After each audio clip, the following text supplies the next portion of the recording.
sunny spring day has brought hundreds of people to the bustling Byward Market in downtown Ottawa. In hard economic times, many businesses here are offering discounted prices on clothing, jewelry, and knickknacks.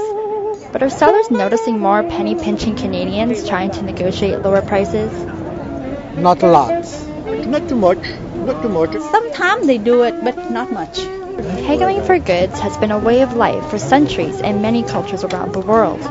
But University of Ottawa professor Michael Mulvey says haggling is still a foreign concept to most Canadians. I think in North America, part of it is just a cultural stigma. It's like people don't want to appear that they're cheap, and they also don't want to do something that's outside the norm. So you don't go to Simpson Sears and start haggling with the cashier about the price of a pair of socks or something, where it would be absolutely perfectly normal to do this in a marketplace somewhere else in the world. Most Canadians still accept that the price they see is the price they pay. I don't think it's the custom here in Canada. It never has been, as far as I know, and you just don't even think of doing it. But this doesn't mean that no one is trying their hand at negotiating.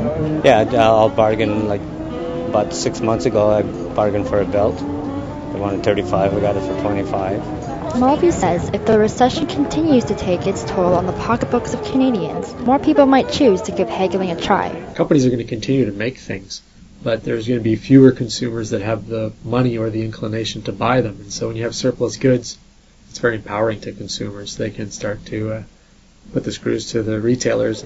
So then, what's the secret to a successful negotiation? First, do your research. Perfect information is always better than having no information. And so first thing is figure out where you can get these goods.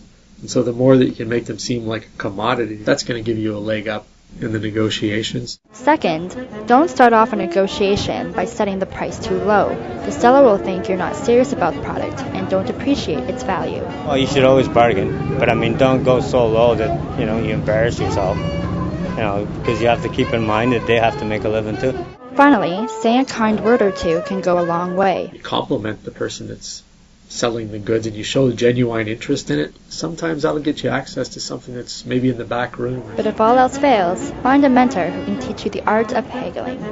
I think there's lots of people out there with those skills, and in hindsight, maybe I should have taken a negotiations course when I was in university.